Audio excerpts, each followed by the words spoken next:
The testimonies featured on this channel are presented as received, reflecting the personal experience and perspectives of the individuals who have generously shared them with us.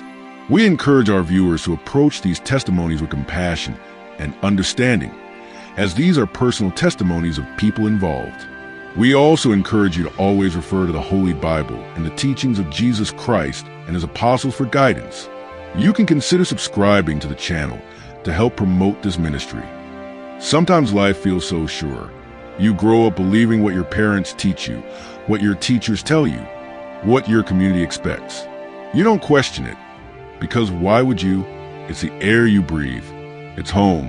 Layla was like that, a young Arab Muslim woman, raised in a traditional family, living a life that looked just like her neighbors' lives. She prayed, she fasted, she wore her hijab, she obeyed, she listened to the imams who preached every Friday. She loved her religion with all her heart. But sometimes, the world you trust so much can break apart in a single moment. One evening, after a normal day of prayer and study, Layla collapsed. Her heart stopped beating. For several minutes, she was gone, clinically dead. And in those minutes, something happened, something she was never prepared for.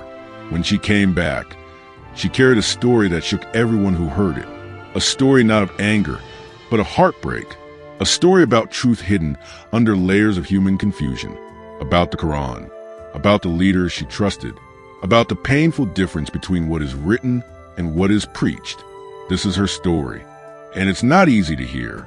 Let's hear from Layla.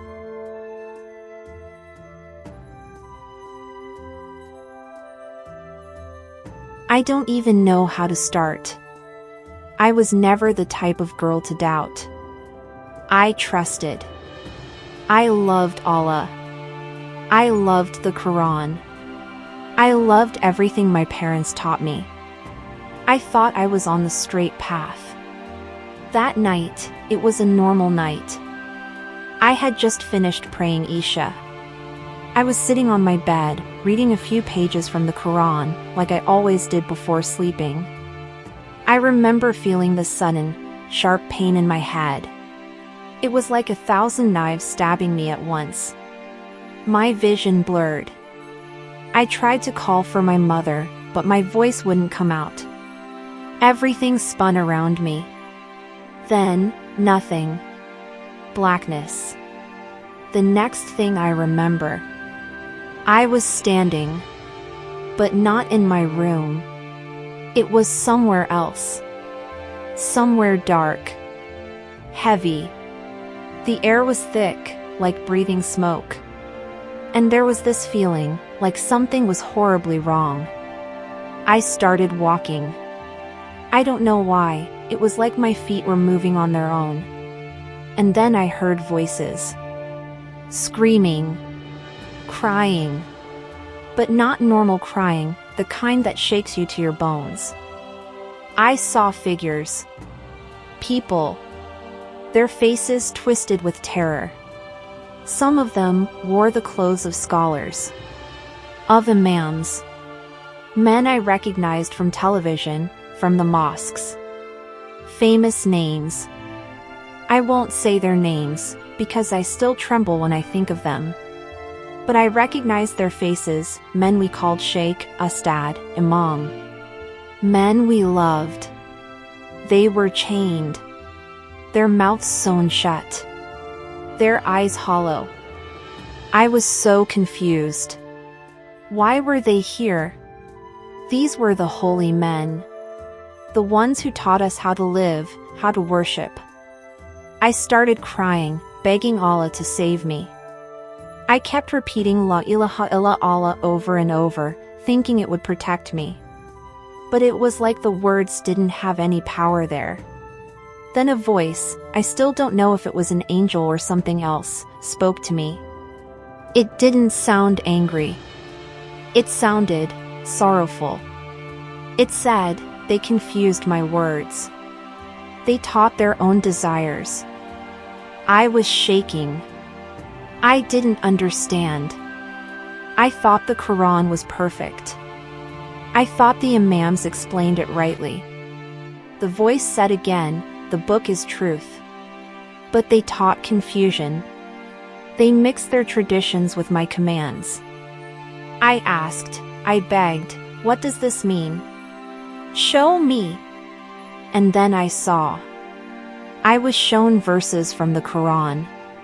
Verses I had memorized my whole life. But they were so clear now. So simple. So pure. Not complicated, not heavy with extra rules and fatwas. Then I saw a flood, a dark river, of traditions, of hadiths, of rules made by men. They crashed against the Quran like dirty waves against a pure spring. The pure words were still there, but buried under centuries of noise. I fell to my knees, sobbing. I realized something that shattered me. I had believed more in men than in God. Not on purpose. Not because I wanted to, but because I trusted the preachers. I trusted the scholars. I thought they knew better than me. But standing there, seeing them suffering, I understood. They had taken the pure words and twisted them, layered them, confused them, until people like me couldn't even see the truth anymore. I wanted to run. I wanted to hide. But there was nowhere to go. The voice spoke again, return. Speak. I felt myself being pulled backward, like being sucked through water. The screams grew louder, the darkness heavier, until suddenly I gasped, and I was back. I woke up in the hospital. My mother was holding my hand, crying. My father was whispering prayers over me. The doctors were amazed I was alive. But I wasn't the same. For days, I couldn't sleep. Every time I closed my eyes, I saw their faces. The chained imams. The broken scholars. The sorrowful voice. And inside, a question burned: how much of what I believe is really from God? And how much is from men? I started reading the Quran again. But this time, without tafsirs. Without hadiths. Just me and the words. And what I found shocked me even more.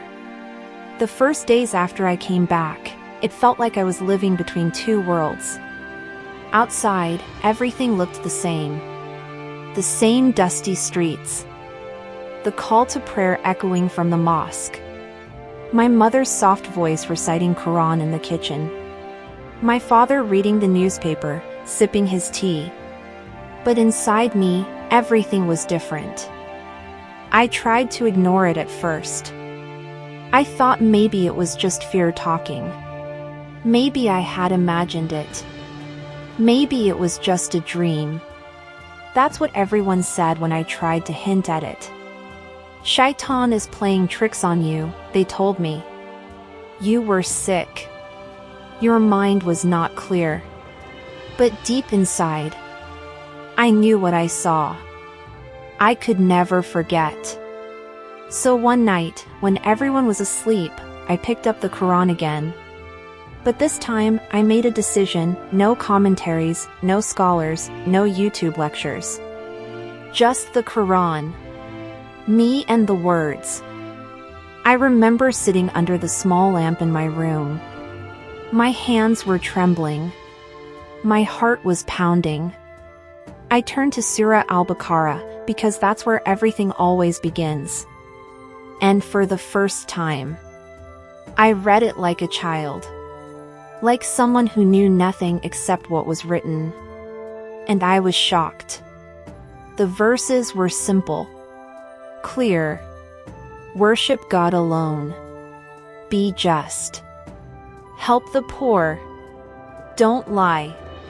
Don't cheat. Be kind. Fear the day when you will be returned to Him. Where were the endless rules we were told about? Where were the complicated punishments? Where were the things that made life feel so heavy, so unbearable sometimes? I kept reading. And crying. Because I realized we had built mountains where Allah had made flat land. We had tied chains around ourselves where Allah had given freedom. It was not the Quran that was heavy. It was the endless human additions that made it unbearable. The next few weeks were a blur. I would go to university during the day, smiling, pretending to be normal. But every night, I would sit and read. And the more I read, the more confused and heartbroken I became. I found verses where Allah said again and again, "This book is clear. This book is easy to understand. There is no compulsion in religion." But when I looked around me, all I saw was compulsion. Fear. Chains. At night, I started having dreams. In one dream, I was standing in a vast desert. The sky was black. The sand was burning my feet. I saw a long line of people, all carrying heavy stones on their backs. Some stones had names: pride, tradition, power, fear. I tried to help one woman lift her stone. She screamed at me, "No! My father gave me this. It is my honor." I wept for her. Then I saw a small path, narrow and barely visible, leading out of the desert. A few people were walking it, heads down, tears streaming from their faces. Their backs were free. No stones. Just the Quran in their hands, held close to their hearts. I wanted to follow them. But when I tried, voices shouted from the darkness, "You are leaving your people. You are betraying your family. You are following your desires." I fell to the ground, sobbing. And then, in the dream, a light came over me. Gentle, soft. And a voice, not loud, but clear, said, "Follow me. Not them." I woke up gasping for breath, drenched in sweat. That morning, I made a decision. I had to know the truth, no matter the cost. I began to question things openly. Carefully at first. I asked my teachers, why do we need thousands of hadiths when Allah says the Quran is complete? They frowned at me. Don't ask such questions. You'll lose your faith. But my faith wasn't lost. It was being reborn. Then I asked, why do we obey so many fatwas that make life harder, when Allah says He wants ease for us? They grew angry. You are becoming misguided. Even my own father began to notice. One night, he called me into the living room. His eyes were tired, heavy. He said, "Layla, we raised you better than this. These questions, they are from Shaitan." I wanted to scream. I wanted to grab his hands and say, "No, Baba. These questions are from Allah. He wants us to think, to reflect." But I stayed silent. Out of love. Out of fear. I felt like I was drowning in a sea of expectations. I was expected to obey without thinking. To believe without questioning. To follow blindly. But how could I, after what I had seen? The real breaking point came a few weeks later. Our local imam gave a sermon about obedience. He said, obedience to scholars is obedience to Allah. Disobedience to scholars is disobedience to Allah. And something inside me snapped. I remembered the chained scholars I had seen in that other realm. Their hollow eyes. Their sewn mouths. I couldn't stay silent anymore. After the prayer, I asked the imam, where does Allah say that obedience to scholars is obedience to Him? He stared at me coldly. The whole mosque grew silent. You are a woman, he said. You should stay silent. Learn your place. I left the mosque that day shaking with anger. With sadness. I knew now, much of what I was taught had nothing to do with Allah. It was about control, about power, about fear, not about love, not about truth. That night, I knelt by my bed, crying like a child. I said, "Ya Allah, if this path leads to you, I will walk it, even if I walk alone." And a peace came over me, a warmth, a quiet certainty. I wasn't crazy. I wasn't lost. I was finally beginning to see. After that night, I realized there was no going back. I could pretend for a while, to my family, to my community, but inside, everything had changed. I was awake now. And when you wake up, you can't force yourself to sleep again. I began living two lives. On the outside, I was still the good Muslim daughter.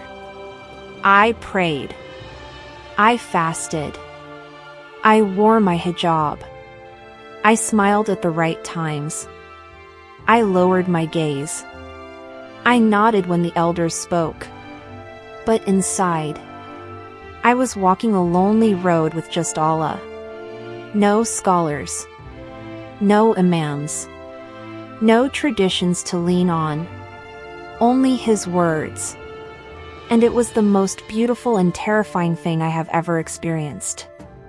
There were days when I felt such incredible peace. I would read a verse, so simple, so clear, and it was like Allah was speaking straight to my heart. Not through 10 layers of interpretation. Just directly. But there were also days when fear crushed me. What if I was wrong? What if I was being led astray? What if the preachers were right, and I was just a lost, rebellious girl? One evening, I remember sitting alone in my room, the Quran open in my lap. Tears streaming down my face. I begged Allah, if I am wrong, punish me now. But if I am right, strengthen me. Because I cannot survive this alone. And deep inside, a whisper, hold on to me. That became my only prayer, hold on to me, Allah. Hold on to me when I have no one else. But the cost of truth is high. The more I walked this path, the more isolated I became. Friends stopped calling. They said I was different. That I was acting strange. Relatives whispered about me behind my back. They said I was becoming westernized, following my desires. Even my own mother, my sweet, loving mother, looked at me with fear sometimes. Like she didn't recognize me anymore. It broke my heart. Because I wasn't rejecting Allah. I wasn't turning away from Islam. I was just trying to find Him. The real Him. Not through the thick curtains of human invention, but in the light of His own words. One night, something happened that I will never forget. I had a dream again. In the dream, I was standing at the edge of a great chasm. On the other side was a beautiful garden, greener and brighter than anything I have ever seen. Rivers of clear water. Trees heavy with fruit. A scent in the air that made my heart ache with longing. I wanted to cross. But there was no bridge. Only a narrow, thin line stretched across the chasm, like a tightrope. I heard a voice, soft, familiar, say, "This is the path of truth. Few find it. Fewer walk it to the end." I stepped onto the rope. My whole body trembled. Below me was nothing but darkness. Halfway across, I heard shouting behind me. I looked back and saw crowds of people, my family, my friends, my community, calling me, begging me to come back. "Don't leave us," they cried. "You're abandoning us. You're betraying us." My heart shattered. I loved them. I didn't want to hurt them. But the garden was ahead of me. The voice of Allah was ahead of me. With tears pouring from my eyes, I turned back toward the garden and kept walking. When I finally reached the other side, I collapsed in the grass, weeping. And I heard the voice again, "You have chosen me over them. Welcome, my servant." I woke up sobbing into my pillow. That dream gave me strength. From that day, I made a vow, I would never again choose the approval of people over the truth of Allah. Even if it meant walking alone. Even if it meant losing everything. And I did lose almost everything. I tried to share what I was learning with a few close friends. I tried to show them how simple and beautiful the Quran was when you stripped away all the human layers. But most of them pulled away from me. Some even accused me of blasphemy. One of my closest friends, a girl I had known since childhood, shouted at me, "You are worse than an unbeliever." At least unbelievers don't claim to be Muslim while spreading lies. Her words cut me deeper than any knife. But I remembered the chained scholars. I remembered the hollow eyes. The sewn mouths. And I knew silence was worse than their hatred. Because if I stayed silent, I would be betraying what I saw. Betraying the trust Allah had given me. So I kept speaking. Quietly. Gently. But truthfully. I would tell anyone who would listen, read the Quran for yourself. Don't let anyone stand between you and God. He made his words clear for you, not for scholars only, not for men only, for you. Some listened. Most didn't. But a few, a precious few, began to wake up. One day, a younger girl from the university came to me in tears. She said, "I started reading the Quran without all the books and lectures. And for the first time, I feel like Allah loves me." That moment made all the pain worth it. Because that's the truth they never tell us. Allah is not a tyrant waiting to crush us for every mistake. He is not a cold judge sitting behind endless walls of scholars and fatwas. He is closer to us than our own heartbeat. He is more merciful than we can even imagine. And his words, his true words, are freedom. Not chains. Freedom. I don't know what the future holds for me. Maybe one day my family will cut me off completely. Maybe my community will turn against me even more. But even if I lose everything, I have found him. And he is enough. He has always been enough. Even when no one else understood. Even when I walked alone. Even when the world turned dark. His light never left me. And I will never leave him. This is my story. This is my truth. Thank you for listening.